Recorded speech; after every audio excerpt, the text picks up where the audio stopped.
తీరిపోయింది వాళ్ళది ఏం లేదు. వాళ్ళ ఫ్యూచర్ పెళ్లిళ్ళు చేసుకుంటేనే అవి చంపుతాయి, పెళ్లిళ్ళు చేసుకోపోతేనే ఇంటి పక్కల వాళ్ళు అమ్మనైనా వీళ్ళు చంపుతారు. వాళ్ళు సాడ మాత్రం పక్క వాళ్ళు ఫిక్స్ అయిపోవాలి.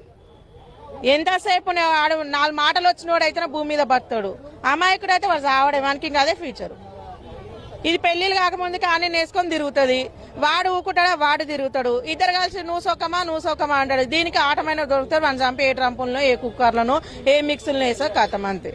అదే గతి, అందమించి ఏం లేదురా నాయన. మీ కథ మొత్తము ఫినిష్ అయిపోయింది. ఎంతసేపు ఉన్నాయి ఇక పెళ్లి చేసుకుంటే ఇది చంపుతారు, చేసుకోకపోతే వాళ్ళు చంపుతారు, సావడం మాత్రం పక్క.